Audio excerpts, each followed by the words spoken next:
Assalamualaikum warahmatullahi wabarakatuh. Welcome to podcast RRI Malang Ruang Tamu. Banyak hal yang bisa kita angkat dan kita ungkap, karena untuk edisi kali ini spesial. Tidak berada di ruang tamu RRI, tapi langsung berada di rumah saya menyebutnya sebagai ideologi Pancasila untuk Indonesia. Dan ini tentu akan menjadi satu hal yang harus kita kaji lebih dalam, apalagi kita tahu betul bahwa Juni menjadi bulan Pancasila. Kayaknya layak banget kalau kita harus membahasnya lebih dalam, bukan hanya untuk generasi muda, tapi untuk generasi penerus bangsa. Bahkan pengingat juga untuk generasi-generasi yang sudah menikmati bagaimana Pancasila ini dijaga betul dan diaplikasikan betul. Inilah yang terjadi, bahwa kita harus mengerti tentang Pancasila itu harus berada di dalam hati. Saya bersama dengan saya menyebutnya teman saya, teman literasi, teman ilmu juga. Banyak hal yang akan kita sampaikan untuk podcast edisi kali ini. Saya perkenalkan terlebih dahulu, ada Pak Budi Kasmojo. Apa kabar, Pak? Baik. Ini tentu berbeda karena beliau di Perpustakaan Nasional ya. Ya. Untuk Bung Karno di Blitar. Ya. Oke. Dan juga ada Pak Ferry Riandika. Baik, selamat siang. Oke, ini guru sejarah, jadi harus mengkaji betul tentang ideologi. Pak Budi, saya pertama ke jenengan dulu Pak Budi. Tentang ideologi Pak Budi. Ideologi Pancasila yang kita tahu betul 1 Juni itu menjadi tanggal yang telah ditetapkan oleh pemerintah. Ya. Tapi sebenarnya secara ideologi dari Bung Karno itu sendiri seperti apa nilai-nilai yang terkandung di dalamnya? Baik. Pertama, saya ucapkan selamat bertemu dengan kami di Perpustakaan Bung Karno. Kami langsung aja tentang Bung Karno dan ideologi Pancasila. Dan kalau kita mempelajari pemikiran Bung Karno, ketika di UGM beliau mengatakan saya mendapatkan atau Bung Karno mendapatkan gelar Dr. Honoris Causa itu karena konsistensinya antara ilmu dan amal. Nah, ketika kita bicara tentang Kepres nomor 24 tahun 2016 tentang hari lahirnya Pancasila, tentu saja kita di situ harus membaca dan ada konsideran yang memberikan pesan bahwasanya Pancasila itu harus lestari, langgeng. Artinya lestari itu ada di hati, ada di pikiran, muncul di ucapan, muncul di tindakan, muncul dalam segala hal keputusan-keputusan kita sebagai masyarakat, sebagai bangsa, sebagai negara. Nah, untuk itu berarti semua komponen negara ini harus senantiasa belajar, harus senantiasa menghangatkan. Artinya tidak beku, tidak dingin. Dan itu ketika kita mencoba untuk belajar kepada Bung Karno, tentu saja pertama kita harus mengingat pidato Bung Karno 1 Juni. Jadi ada 1 Juni kemudian setelah diperjelaskan bla bla bla panjang lebar, ada satu kata akhir Bung Karno mengatakan bahwasanya beliau menggali Pancasila itu selama 27 tahun. 27 tahun. Iya, sejak tahun 1918 di rumahnya Bapak Bangsa Cokro Aminoto, beliau sudah berpikir menyiapkan dasar negara merdeka kelak di kemudian hari. Nah, perjalanan 27 tahun inilah barangkali yang harus kita buka kembali, kita jadikan inspirasi untuk bisa kita ambil semangatnya, pikirannya, tindakannya sekarang ini. Ini jika kita lihat dari butir-butir pemikiran beliau, 27 tahun bukan waktu yang sebentar. Betul. Pada intinya apa? Secara dasar, kalau istilah sekarang bahasa bayi, mungkin Pak Ferry tahu ya, bahasa bayi dalam bahasanya itu mudah diterjemahkan dan didapatkan oleh generasi muda yang sekarang. Baik, sekarang harus ada literasi mandiri merdeka. Oke. Jadi 27 tahun itu Bung Karno belajar Pancasila tidak ada yang nyuruh, muncul dari hati sendiri, muncul dari kesadaran sendiri. Mandiri yang artinya bukan sendirian. Mandiri menurut Bung Karno itu justru percaya pada diri sendiri, terbuka, bekerja sama dengan sesama anak bangsa ini. Sudah teraplikasikan dalam perjalanan bangsa ini menurut Pak Budi? Sebagian barangkali belum besar betul dan belum sehebat semangatnya Bung Karno ketika beliau masih muda. Kita ingat Bung Karno belajar Pancasila itu tidak ada upahnya, tidak ada honornya, tidak ada yang nyuruh, semuanya dikerjakan dengan kesadarannya. Jadi kita lihat di zaman Belanda tidak akan mengajarkan jati diri karakter yang menuju Indonesia merdeka, tentu saja tidak. itu harus muncul dari kesadaran sendiri. Dan sekarang ini bangsa Indonesia telah banyak punya fasilitas. Ya dibandingkan 100 tahun yang lalu tentu saja hari ini IT sudah relatif maju, fasilitas yang lain-lain relatif maju. Barangkali kata yang mudah adalah semangat mandiri belajar, mandiri literasi mandiri itu. Ini kalau generasi muda sekarang yang bersentuhan langsung dan setiap hari Mas Ferry nih harusnya. Ini butir-butir pemikiran beliau, Bung Karno, untuk bangsa Indonesia. Anda sudah melihat hal-hal tersebut diaplikasikan oleh siswa-siswi yang Anda ajar? Ada Mas. Contoh yang paling nyata sekarang itu yang saya temui di sekolah ya, di madrasah itu tanpa disuruh pun untuk mencintai tanah Indonesia. Ini salah satunya adalah mencintai lingkungan. Jadi ada sampah yang kelihatan sampah di halaman kelas itu tanpa dia sadar itu diambil kemudian dibuang di tempat sampah. Itu salah satu contoh bagaimana mengaplikasikan rasa kebangsaan nasionalisme, cinta terhadap tanah airnya sendiri itu melalui cinta terhadap lingkungan. Nah, itu sangat luar biasa kedepannya untuk anak muda sekarang nanti sampai tua itu bisa mengaplikasikan, mengajak bagi orang-orang, mengajak rasa kebaikan agar menjaga lingkungannya. Kan sekarang itu banyak sekali tuh banjir dan sebagainya. Itu karena apa? Dia membuang sampah sembarangan. Itu dalam konsep lingkungan. Tapi untuk konsep Pancasila yang menjadi nilai pikiran begitu luar biasa atau hasil pikiran luar biasa ini, Anda melihat ini kita berada di Blitar ya, yang menjadi tempat kelahiran beliau di sini Pak ya. Nah, apakah ini sudah terlihat nyata bahwa anak muda yang ada di Blitar itu mereka begitu terpanggil jika kita menyatakan bahwa Pancasila gitu. Nah banyak sekali Pak video-video yang mereka itu nggak hafal, berhenti rata-rata di sila keempat. Pasti kan agak panjang tuh Pak. Kalau anak muda sekarang gimana? Ya, setiap kali saya mengajar, ya. Hafal Pancasila, hafal Pak. Nah itu yang hafal. Awas saya nggak hafal. Nanti Pak Ferry ditanya orang di rumah atau di luar sekolah, hafal Pancasila, terus suruh untuk membacakan Pancasila, nggak tahu gurumu sopo. Itu yang nggak enak, yang nggak enak itu ya. Jadi jangan lupa kita itu hidup di negara Indonesia, di mana ada salah satu tokoh pahlawan Presiden Republik Indonesia. Dia melahirkan suatu ideologi yang bisa merangkul seluruh lapisan masyarakat. Itu adalah Bapak Soekarno. Oke. Ada yang tambahkan Pak Budi terkait hal itu? Muda generasi sekarang nih, tantangan ya. Pancasila di era sekarang. Kalau saya mencoba akan melihat dengan standar Bung Karno menggali Pancasila. Lebih dalam nih. Betul. Betul. Lebih tapi dalam. Saya coba untuk saya bawa kekinian. Bung Karno menggali Pancasila kejadiannya adalah pidato 1 Juni. Jadi sekarang ini kalau ditanya banyak yang tidak bisa menjawab dengan betul 1 Juni hari lahirnya Pancasila itu peristiwanya apa sih? Peristiwanya Bung Karno pidato. Di mana? Di BPUPKI. Kapan? 1 Juni. Tempatnya Gedung Pejambon, Jakarta. Kemudian kontennya apa pidatonya? Lah ini kita perlu waktu khusus. Nah, jadi di situ kita melihat Bung Karno bicara tadi saya menggali Pancasila 27 tahun.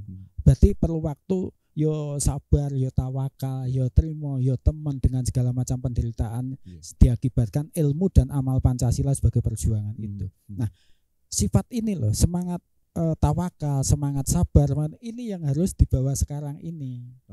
Kita tidak akan memfotokopi kisah Bung Karno pada kisah kita, tidak. Beda, tapi semangat ini, semangat bertarungnya, bertempurnya. Nah, Bung Karno bicara literasi seluas apa? Seluas Bung Karno waktu itu baca tulisannya Ernest Renan, Perancis, baca bukunya Mahatma Gandhi, India, baca bukunya Thomas Jefferson Amerika, baca bukunya Gladstone Inggris. Nah, kita berliterasi apakah sudah selebar Bung Karno yang keliling dunia itu? Pada saat AI kita sudah mampu keliling dunia, tapi masalahnya apakah kita memanfaatkannya seperti Bung Karno, seluas itu, sedalam itu? Karena yang dibaca bukunya filosof itu bukunya. Jadi bukan komik. Nah, tentu saja. Nah, kemudian beliau berdiskusi. Nggak mungkin buku akan dibaca sendiri, nggak mungkin. Diskusi, diperdebatkan, disintesakan, kemudian kita jadikan itu sebagai sebuah pisau analisa untuk menganalisa masalah yang sekarang ini ada. Misalnya, kenapa kita sampai sekarang drama korupsi di TV masih begitu riuh rendah? Betul. Apanya sih yang tidak tepat? Kita melihat podcastnya Pak Profesor Mahfud mengatakan ilmu saya itu sudah saya keluarkan semua dari gudang, habis sudah ilmunya. Yang kurang apa? Barangkali Bung Karno masih punya. Nah, kira-kira ini. Betul. Jadi inti utama manusia berbuat tidak baik itu karena pendidikan jati dirinya. Nah, jati diri yang dijalankan Bung Karno yang seperti apa? Ini yang barangkali kita perlu waktu khusus. Barangkali waktunya tidak cukup 10-20 menit. Betul. Ini menariknya adalah kajian-kajian itu juga sekarang sudah mulai menjamur ya di beberapa daerah gitu menjamur. Mas Ferry pernah melakukan itu, kajian tentang pemikiran, buah ideologi begitu. Tidak hanya Bung Karno mungkin ya, atau ada yang lain? Pernah saya sering di Blitar itu sering, apalagi yang dilakukan oleh pihak perpustakaan Bung Karno sendiri itu sering melakukan kajian-kajian tentang pemikiran Bung Karno. Kemudian ada kemarin itu baru saja peta gitu ya pemikiran Supriyadi, pemikiran Darmadi, bagaimana itu. Terus kemudian ada lagi tokoh dari Blitar yang belum diketahui, contohnya Raden Darmadi, bapak dari Supriyadi sendiri itu juga berjuang melakukan bagaimana supaya bisa keluar dari penjajahan pada waktu agresi militer Belanda II itu. Banyak sekali, Soekarni juga itu ada. Jadi itu memang konsisten dijaga terkait kajian-kajian itu. Sudah ada bibit-bibit yang akan mencetuskan ideologi atau melanjutkan perjuangan dari Bung Karno dari siswi Bapak atau Mas Ferry? Udah kelihatan belum, Mas? Udah kelihatan belum? Sedikit ya. Untuk mengamalkan ya itu tadi sudah mulai mengamalkan ideologi rasa persatuan sesama teman itu rukun, tidak saling membeda-bedakan antara teman satu. Terus kemudian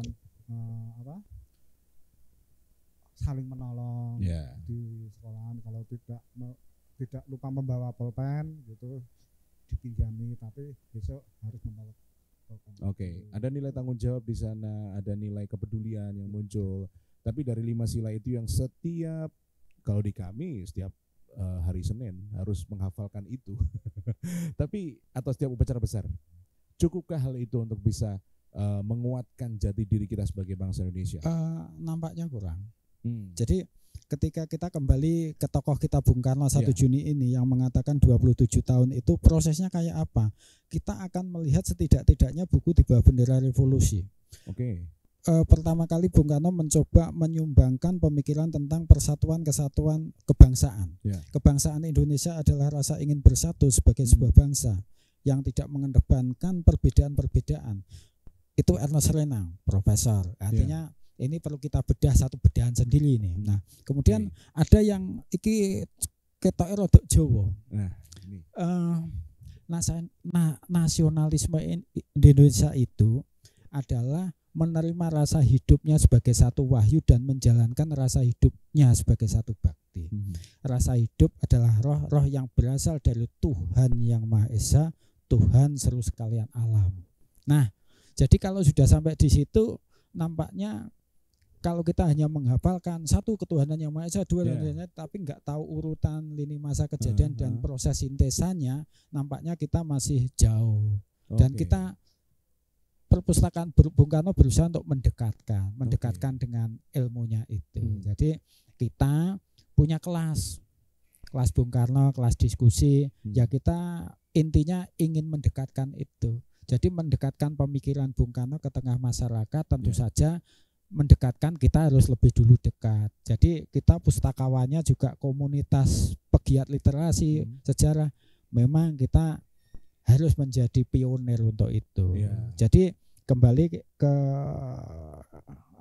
keputusan presiden, di situ Pancasila harus diwariskan dari generasi ke generasi. Kita yang generasi senior lah, kalau nggak suka dikatakan tua, 50 ke atas.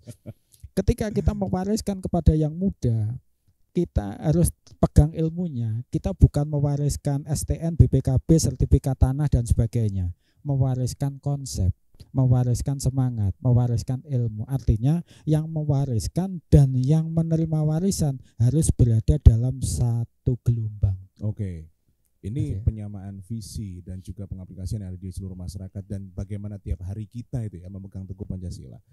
Ini kalau dilihat siswa-siswi sekarang atau generasi muda sekarang, informasi kan begitu luas. Nggak ada yang bisa membatasi, mulai dari media sosial. Pernah sempet nggak Mas Ferry ini ada salah satu siswa-siswinya yang bertanya kontroversi dari pemikiran satu tentang Pancasila, tentang Nyun Sewu, Bung Karno sendiri. Ada yang membandingkan nggak? Pak, saya lihat di berita tuh Bung Karno nggak seperti itu. Seperti itu. Ketika kan ini kan materinya tentang kemerdekaan Indonesia. Ya, Pancasila ya. Betul. Benar, ini pernah diskusi masalah tentang Pak Karno ini apakah seorang ya itu agak ke kiri-kirian Pak. Oh, ke kiri-kirian. Ya. Emang kiri. ini bagus nih. Emang kiri. Nanti dijelaskan dulu. Siswa itu ya agak anu ke situ. Gini ya, kita lihat konteksnya. Bahwa Pak Karno itu salah satu penggerak nasional, salah satu pergerakan nasional yang membawai PNI. Nah, belakang dari Pak Cokro Aminoto, kemudian dia berhasil menumbuhkan organisasi PNI, kemudian beliau memerdekakan Indonesia dengan Pancasila sebagai ideologinya, dan pada waktu itu adalah semacam kayak pertentangan politik, akhirnya Pak Karno itu digiring ke kiri gitu. Nah, sebenarnya ya mau ngomong gitu ya agak was-was juga. Gitu. Ini kayaknya perlu, iya itulah informasi sekarang Pak Budi, kita nggak bisa. Ya betul. Iya kan? Jadi mengkoreksi itu. Tadi kalau ada pemustaka anak muda yang mengatakan, bahkan ada yang menanyakan, Pak, ini di TikTok ada yang mengatakan Bung Karno itu kurang kompeten jadi presiden sebenarnya. Betul. Ada yang mengatakan Tan Malaka lebih kompeten. Oke. Akhirnya sudah kamu sama teman-temanmu bawa sini, nanti saya bikinkan teh, kopi, ada jajan di sini. Ada. Nanti kemudian di sini saya ceritakan. Bung Karno itu menjalani perjuangannya gini. Pak Hatta itu begini karakternya. Tan Malaka itu begini. Sahril itu begini. Nah, sehingga mereka mendapatkan informasi yang akurat dan seimbang. Nah, termasuk ada orang mengatakan, Pak, di sini diskusinya pasti selalu memuji Bung Karno dan melihat Bung Karno dalam titik kebenarannya. Bukankah Bung Karno sendiri manusia biasa banyak salahnya? Betul. Oh iya betul. Nyatanya setiap hari raya Bung Karno juga bermaaf-maafan kepada bangsa negara ini. Dan Bung Karno juga menuliskan di buku Sindi Adam, kesalahan Bung Karno menurut Bung Karno apa? Nah, menurut Bung Karno, beliau mengatakan, barangkali kesalahan saya adalah terlalu ingin cepat melihat Indonesia yang jaya. Nah, terlalu ingin ini kadang ya namanya terlalu ingin, akhirnya ibarat kita nyetir mobil itu kecepatannya melebihi kemampuan mobil itu. Lah, jadi nalar kita Indonesia yang dijajah 350 tahun, inginnya Bung Karno mau diselesaikan revolusi itu satu generasi. Istilahnya apa ya? Beberapa revolusi dalam satu generasi. 25 tahun semuanya harus selesai, ideologi, politik, ekonomi, sosial, budaya harus selesai 25 tahun. Kita padahal dijajah 350 tahun, mau diselesaikan 25 tahun. Jadi barangkali itu yang digambarkan Bung Karno yang sangat ingin cepat melihat bangsa negaranya itu jaya. Barangkali itu kesalahan yang diakui oleh Bung Karno sendiri. Tapi keinginan untuk jaya itu sendiri bukan sebuah kesalahan. Oke. Bukan sebuah Baik. kesalahan. Saya menggarisbawahi bahwa Bung Karno waktu itu waktu beliau menjadi presiden juga banyak pemikir-pemikir dari luar negeri dengan orang-orang yang luar biasa. Bahkan sampai gerakan non-blok pun itu juga banyak dukungannya, dan cara mencari dukungannya beliau sangat berkelas menurut saya, Bung Karno. Tapi jika kita lihat, Bung Karno memiliki nama yang harum di dunia internasional. Di Indonesia sekarang menjadi bahan, ya bisa dikatakan ini ada sisi kontroversinya, ada sisi ini gitu. Ada dua sisi Bung Karno. Dua sisi, Bung Karno. Jadi Bung Karno ini mengatakan orang yang mengenal Bung Karno pecah jadi dua. Ya. Satu memuja Bung Karno sebagai dewa, yang satu mengutuk Bung Karno sebagai bandit. Okay. Yang memuja sebagai dewa itu yang kemerdekaannya telah diperjuangkan oleh Bung Karno. Yeah. Yang mengutuknya jadi bandit. Seperti bandit, kira-kira yang kehilangan tanah jajahannya. Oke, baik. Kira-kira baik. seperti itu. Baik, berarti ada gambaran nih ya. Apalagi Mas Benny kan tanggung jawabnya besar sekali kayaknya ya, menciptakan siswa-siswi yang nantinya akan menjadi rakyat Indonesia dengan pemikiran menggambarkan dan memberikan kepada anak-anaknya nanti kalau udah besar gitu ya, tentang nilai ideologi Pancasila. Mas Berry melihatnya kalau sekarang untuk generasi muda yang ada di Blitar khususnya, apakah mengenang Bung Karno cukup dengan tanggal 1 Juni pelaksanaan itu, atau harusnya ini membumikan Bung Karno yang dalam membumikan maksudnya makam beliau, atau membumikan pikirannya dari kacamata jangan pribadi? Jadi begini Mas, untuk memperkenalkan kepada generasi muda khususnya para siswa-siswi yang ada di Kota Blitar, salah satunya dengan cara apa? Meneladani dari pengamalan Pancasila tersebut, dari sila-sila Pancasila tersebut, seperti rasa persatuan, itu nasionalisme, itu cinta terhadap Indonesia, cinta terhadap produk Indonesia, cinta terhadap sesama manusia, cinta saling kepada antar pemeluk agama. Itu suatu pandangan yang harus dibawa ke ranah sekarang. Karena apa? Kita lihat banyak sekali bully, banyak sekali ujaran kebencian terhadap satu agama dengan agama lain dan sebagainya. Itu kan sangat riskan, bisa merusak harmonisasi antar umat beragama. Oke. Ada pandangan dari jenengan sekarang ini ideologi Pancasila paling tidak dilaksanakan di Blitar. Sudah tergambarkan oleh jenengan. Oh, Blitar sekarang sudah mulai menjalankan ideologi Pancasila, atau memang konsisten tentang ideologi Pancasila, atau justru ini kok semakin jauh ya kayaknya dari Pancasila. Ada gambaran itu khususnya untuk yang dia di masyarakat ya, tentang soal ketuhanan, kemanusiaan yang beradab, persatuan Indonesia gitu. Anda melihatnya sekarang? Melihatnya sekarang ya secara global deh, bukan di Blitar aja ya, secara global. Global ini pandangan ideologi karena ini sudah di Blitar sendiri agak menurun Mas. Ya, agak menurun. Ini suara akademisi soalnya. Iya, agak menurun karena apa? Sekarang mulai rasa acuh tak acuh itu sudah ada, terus banyak sekali bullying dan sebagainya, tidak ada rasa saling menolong dan sebagainya. Terus lihat ada macam kayak apa, ada orang yang membutuhkan itu ya biasa saja tanpa menolong dan sebagainya. Itu sangat perlu adanya pandangan ideologi Bung Karno, itu perlu terus diudarakan kepada masyarakat khususnya di Blitar. Oke. Ya. Saya terketuk ingat beberapa hari yang lalu saya sempat berbicara dengan salah satu rekan gitu Pak. Mereka memberikan tanda bahwa sekarang sila keempat, kerakyatan dipimpin oleh Bangsa Kebijaksanaan, itu sudah tidak terasa di Indonesia dengan adanya langsung pemilihan atau pemilihan secara langsung. Pak Budi Kasowo, mungkin ada pandangan sendiri pemikiran Bung Karno yang tertuang di Pancasila ini. Oke.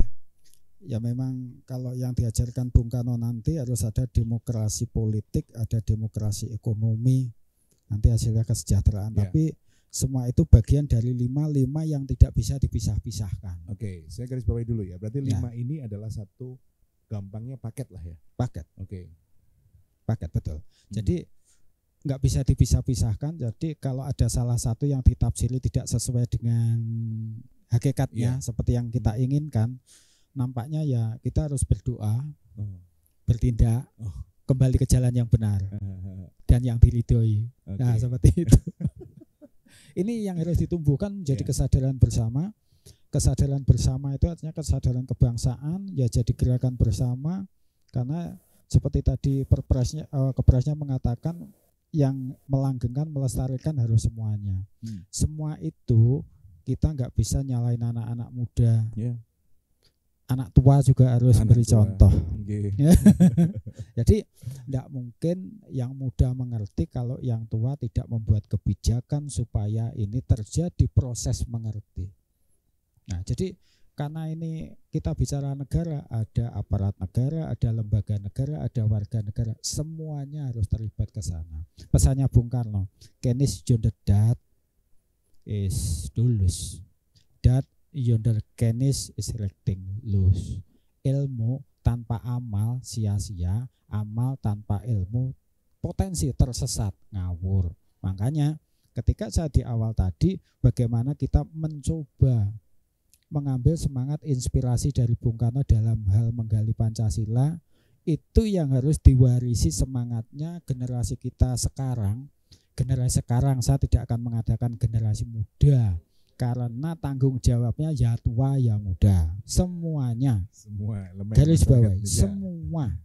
Yang tua lebih wajib lagi. Betul. Yang muda suruh disiplin, yang tua bikin tontonan korupsi. Alah, ini nggak bisa. Pewarisan ini gagal sudah. Nah, semuanya punya kewajiban mengilmui, mengamalkan, dan yang dicontohkan Bung Karno tadi, belajar Pancasila nggak ada yang nyuruh, belajar Pancasila nggak ada yang bayar, dilakukan mandiri. Dan kita ini ya kalau dibandingkan 100 tahun yang lalu masih lebih baik lah, meskipun angka kemiskinan masih ada, angka kebocoran dan lain sebagainya. Tapi setidaknya ketika dibandingkan dengan zaman itu, jadi kita juga harus ada rasa bersyukur kepada pejuang-pejuang yang ada, dengan cara kita melanjutkan perjuangannya. Kita warisi dulu semangatnya, kemudian kita lakukan pemikiran dan tindakannya. Dan kami perpustakaan siap bersama-sama untuk belajar. Kami bukan menggurui, kami bukan mengajarkan, tapi menyertai aja. Menyertai. Ayo belajar bersama. Dengan diskusi-diskusi yang muncul ya. Ini sebenarnya diskusi ini memang perlu, dan dalam beberapa tahun terakhir sepertinya diskusi ini hanya melalui media sosial aja ya. Jatuhnya adalah sering hujat menghujat dan berbagai macam. Tapi saya ingin mencoba menggali tentang bagaimana dari sudut pandang akademisi, Mas Ferry, bahwa perlukah kita lebih mendalamkan terkait dengan ya mungkin mata pelajaran yang memang khusus mengkaji Pancasila itu sendiri. Apakah sumber daya kita dari akademisi cukup nggak Mas tentang itu? Atau jangan-jangan kurang nih? Karena siswa-siswi pasti tergantung dari gurunya kan? Betul Mas. Ini untuk pengamalan Pancasila sendiri di sekolah itu sudah ada 2 guru Mas. Ya, sejarah sama guru PKN. Nah, itu yang dalam hal sejarah itu untuk apa? Menceritakan tentang sejarah ya, lahirnya sejarah. Pancasila dan dengan PPKN ini adalah mengaplikasikan Pancasila di kehidupan sekarang. Nah, inilah agama juga pasti merujuk ke agama dan ke ideologi Pancasila yang sudah ada di Indonesia. Nah, ini membuat agar rakyat Indonesia khususnya siswa-siswi ini mengetahui secara betul bahwa ideologi Pancasila ini harus benar diperjuangkan dan diamalkan. Belum masuk mata pelajaran khusus ya? Khusus pelajaran Pancasila?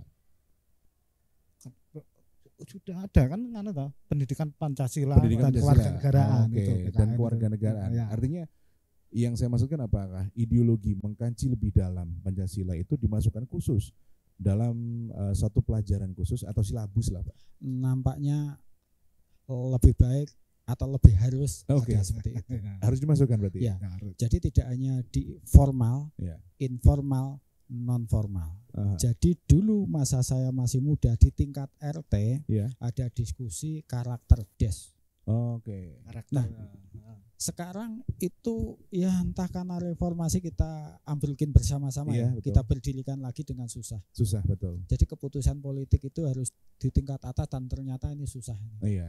Tapi kita tahu memang karakter des itu hadir dengan segala plus minusnya. Tapi itu adalah wahana. Setidak-tidaknya ada kendaraan yang bisa kita tumpangi untuk menuju tujuan.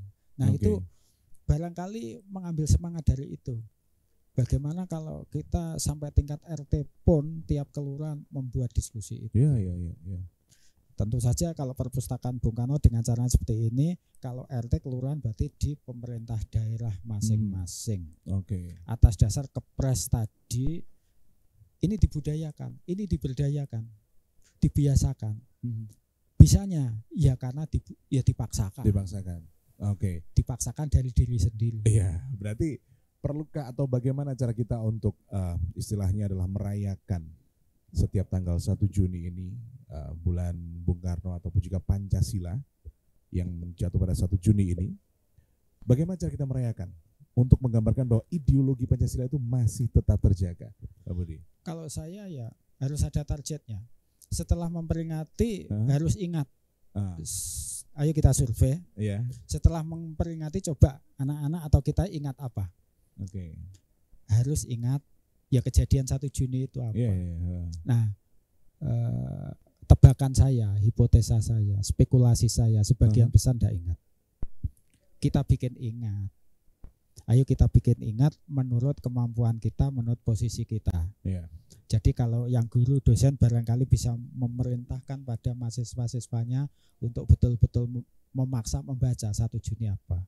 Kalau saya membuat kelas, saya masuk kerjasama dengan teman-teman di kampus, saya minta waktu 1 mata kuliah apa untuk menceritakan 1 Juni itu apa. Iya.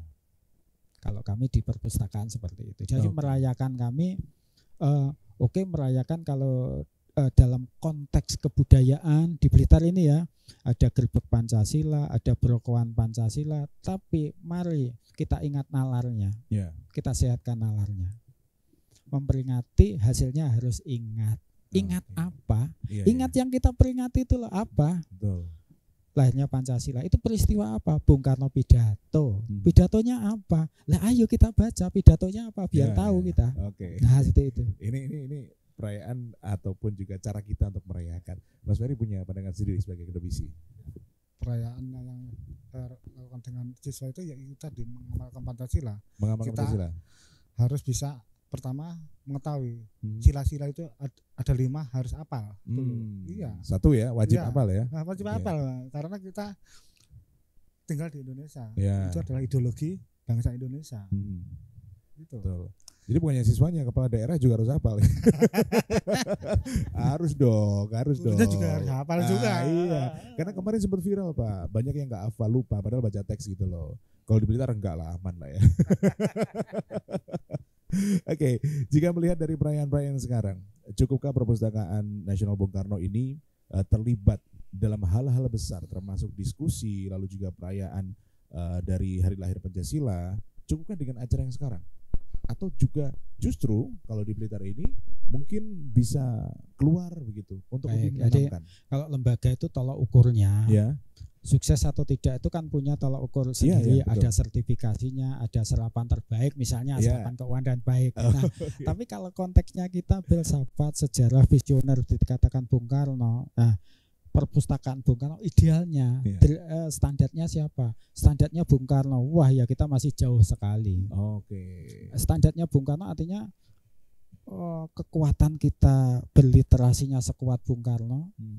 Dalam tempo umur 70 tahun pernah membaca 8.000 buku, 1 tahun 125. Entahlah apakah kita mampu seperti itu. Tapi setidaknya itu adalah sebuah motivasi dan inspirasi. Perjalanan Bung Karno membawa Indonesia merdeka dan perdamaian dunia itu melalui literasi yang levelnya segitu. Jadi kalau kita pustakawan mengambil standarnya adalah jati dirinya Bung Karno, mohon maaf ya saya harus tahu diri itu Oke. terlalu jauh. Oke. Terlalu jauh. Ya. Tapi setidak-tidaknya kita berusaha menuju ke sana. Betul. Paling tidak ada Meskipun- langkah nyata lah ya, langkah nyata. 80 tahun, menjelang 80 tahun atau 79 tahun lah. Masih waktu yang lamakah kita untuk bisa menerapkan ideologi Pancasila yang benar-benar dicetuskan oleh Bung Karno dan sesuai cita-cita Bung Karno? Mungkin ada pandangan sendiri. Mas Ferry, sudah lamakah 79 tahun ini? Udah diterapkan apa belum? Atau kurang lama, butuh 1 abad mungkin perayaan Indonesia 100 tahun agar bisa menggambarkan dan mengaplikasikan secara langsung? Untuk sebenarnya enggak lama. Enggak lama. Sudah enggak lama. Iya, ini sudah diputuskan pada 1 Juni, kemudian pada tanggal 18 Agustus 1945 sudah menjadi dasar negara Iya. lengkap, maksudnya mulai dari ketuhanan yang Maha Esa Sampai 5 sampai itu. 5 itu. Ya. Nah, inilah yang menjadi yang perlu kita lakukan adalah mengamalkan, Mas. Oke. Ya, mengamalkan. Oke. Mengamalkan. Ada pesan khusus untuk generasi muda? Untuk Monggo. generasi muda, mari dengan adanya lahirnya Pancasila ini kita harus bisa memperjuangkan apa yang diperjuangkan oleh Presiden Soekarno kita dengan cara apa? Dengan cara semua untuk semua, satu untuk semua, semua untuk satu, Oke. untuk rasa persatuan negara Indonesia. Oke. Sebenarnya kalau Pak Budi, saya ingin menarik terkait dengan Piagam Jakarta nih, yang konon kabarnya ada hubungannya dengan Pancasila. Jelas sekali. Itu jelas. Jelas ada. Dan itu benar. Benar. Oke. Secara garis besarnya? Jadi setelah pidato 1 Juni, panitia membuat panitia 9. Iya. Panitia 9 yang merumuskan membicarakan secara khusus pidato 1 Juni itu. Singkat cerita sampailah 22 Juni tim 9 itu memunculkan produk yang disebut Piagam Jakarta. Jadi 1 Juni sila pertama adalah kebangsaan. Sila kedua perikemanusiaan. Oke. Sila ketiga adalah demokrasi, kerakyatan itu tadi. Sila keempat adalah kesejahteraan. Sila kelimanya ketuhanan yang Maha Esa. Justru dari sidang 1 beliau Juni. Oke, 1 Juni ya. Kemudian muncul di 22 Juni jadilah Pancasila, 1 ketuhanan yang Maha Esa, 2 perikemanusiaan ya. 3 persatuan Indonesia, 4 kerakyatan yang dipimpin oleh hikmat kebijakan dalam permusyawaratan perwakilan, 5 Persatuan Indonesia. 5 keadilan sosial bagi seluruh Indonesia. Indonesia. Yang sila 1 tadi ketuhanan yang Maha Esa dengan menjalankan syariat Islam bagi pemeluknya. Iya, betul. Berkembanglah menjadi 17 Agustus Indonesia merdeka. Oke.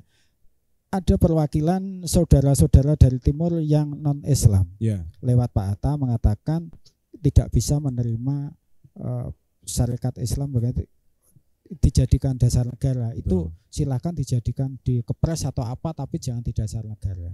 Akhirnya ada sepakat 18 Agustus itu Pancasila yang di preambul UUD 45 jadilah 5 itu. Tapi cara kita membaca ini menurut saya Ya, baik. alinea keempat Pancasila. Tapi Pancasila itu tidak bisa dioperasionalkan kalau kita tidak merdeka. Pasti. Nah, merdeka itu harus pakai kebangsaan. Iya. Karena kemerdekaan bangsa itu rohnya adalah kebangsaan. Jadi penjajahan kemerdekaan segala bangsa, penjajahan di atas dunia harus dihapuskan. Ya. Jelas, ada nilai kemerdekaan anti penjajahan, ada nilai kemudian patriotisme pergerakan itu, ada nilai kemandirian, kemudian muncullah 5 itu nilai Pancasila itu. Jadi kalau kita ingin merumuskan secara singkat pemikiran Bung Karno itu apa, ya kamusnya pembukaan Undang-Undang Dasar sama Proklamasi 17 Agustus. Ilmunya Bung Karno kalau diperas jadinya itu. Oke, baik. Ini sudah jelas tergambarkan bahwa beliau bukan mengeluarkan atau mencetuskan terkait ideologi saja, tapi nilai perjuangan, nilai memiliki bangsa dan negara, nilai mempertahankan untuk rakyat Indonesia mempertahankan kemerdekaannya itu tertuang. Dan menariknya bahwasanya apa yang difikirkan oleh Bung Karno ini dan kita peringati sebagai hari lahir Pancasila juga bisa menjadi pemegang kokoh, kunci kokoh untuk rakyat Indonesia ini mempertahankan kemerdekaan Indonesia dan kemajuan tentunya untuk bangsa Indonesia. Pak Budi ada yang mau disampaikan terkait pesan Nah, khususnya kepada generasi muda? Hari lahirnya Pancasila itu sebenarnya setiap hari, setiap saat, setiap waktu, setiap tempat. Oke. Lahirnya Pancasila itu yang pertama kita rembuk tadi, yang kedua setiap saat kita harus melahirkan, artinya mengamalkan. Ya.